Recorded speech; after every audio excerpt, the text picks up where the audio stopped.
I missed my chance to see the movie. However, when the Blu-ray official releases, I will watch it and I will review it. I want to keep my words, and I will do it.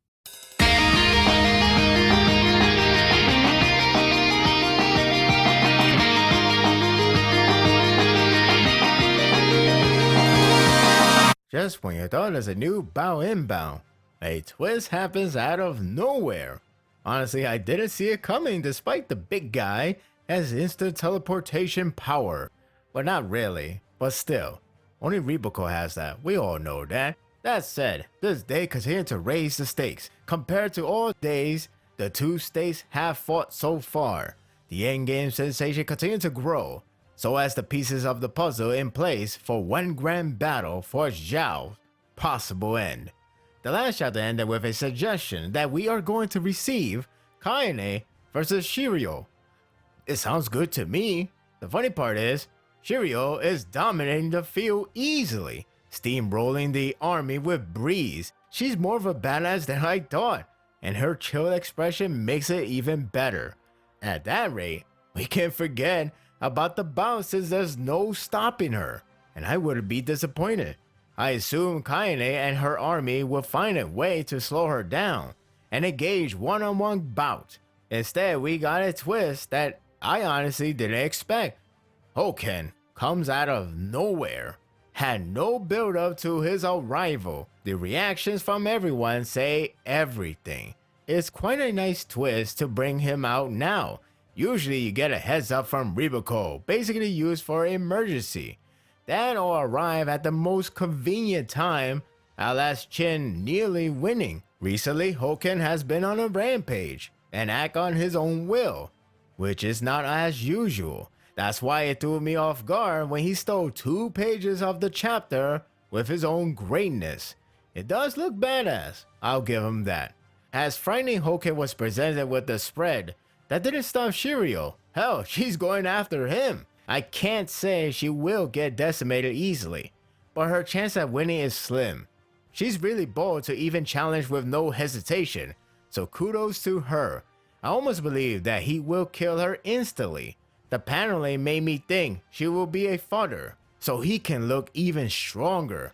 I will probably be disappointed if that's the case. What instead happens is Hoken is filled with serious rage that he roars uproariously.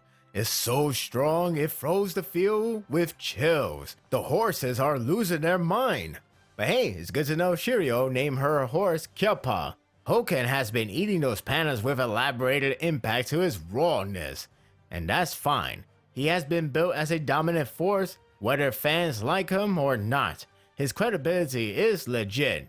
Kaine army has the upper hand now, thanks to that war, which forced Shiryu to regroup. I assume this means Kaine vs Shiryu is still on the booking. I thought it was a red herring with Hoken's arrival. Only save for another time. We then have a pretty interesting conversation between Hoken and Reboko. Hoken was on the verge to explode until Reboko shows up as he was called up. It's as if their role has been reversed. Basically, Hoken has powerful urges that he can't bear it any longer. Someone should tell him heck he is in another castle. Joking aside, maybe, what interested me is the origin story of their relationship. Reboko has said that they have met 20 years ago. He made a promise and the time to be fulfilled has arrived. I assume the promise is the Great Challenger, which we'll cover more later on. My peak of interest is a possible backstory. How exactly Reboko managed to recruit him, and where did he meet him? If this war is the endgame for both, it might as well unveil their origin. These two characters are important, so we may get lucky to see it. I do like Reboko when he shows no fear to anyone, not even to Hoken, who is close to Rampage.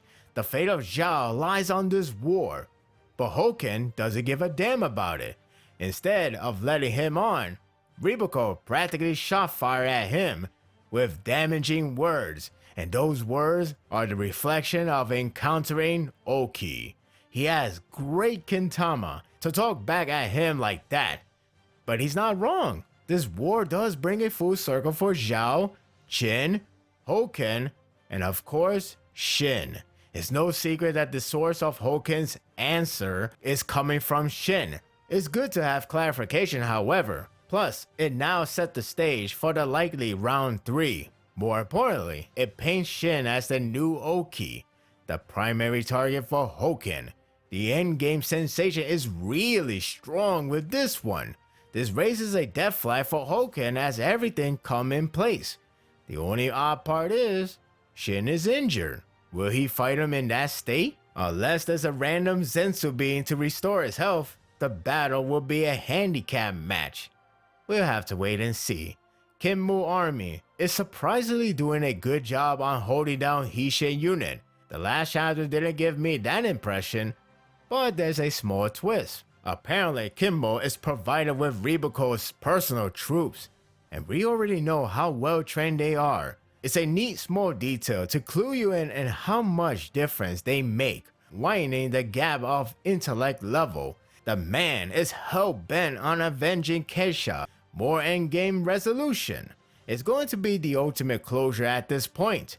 In short, Hishin is in trouble. Yet again, they're used to this by now. Funny how Shin was not taking lightly at Kinmu's remark. He's like, go after him, he's handicapped. And he's like, who are you calling handicapped? Although it's not new for them to be in trouble, it does lead to a promising development.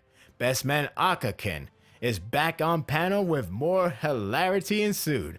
I'm really enjoying the chemistry between him and Danza. It's like they became best buddies over time. I wonder if he have received 10 gold coins by now. Danza noticed the troubled state Hishin is in. The plan is to have Akaken to assist them while he aims for Bananji. Now that's intriguing. I would love to see Akaken interacting with Shin and others. It has potential with many hilarious remarks. In fact, the send-off is hilarious with Akaken vowing Danza that he will tell his family that he was a good man. Keyword was.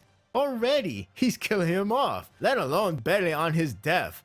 His expression adds up the hilarity. That's just great. He's already planning for a speech. Because of that moment, I don't want Danza to fall. The two have funny chemistry. I would love to see the reaction when Danza return alive. Overall, this was an interesting build chapter. It's done to raise the stakes of this war and place nearly all the pieces of the puzzle for the definitive conclusion with Zhao. You have Hoken close to attain his answer, plenty of revenge plots in motion, and some intriguing developments that could lead to something great or amusement. Akaken working together with Shin sounds promising. Let's hope his bet on Danza death isn't solid. That permanent smile isn't there for nothing. And that would do it for the review. I hope you enjoyed this one. I also find it funny how Akaken got the information wrong about his family. Instead of 5 sons, Danza actually have 5 daughters. Maybe Akaken just got lucky with one bet. But we'll see. What do you think of this chapter? Share your thoughts in the comment section. If you like this and want more of this, subscribe to my channel and my world will be yours to stay. Until next time, take care.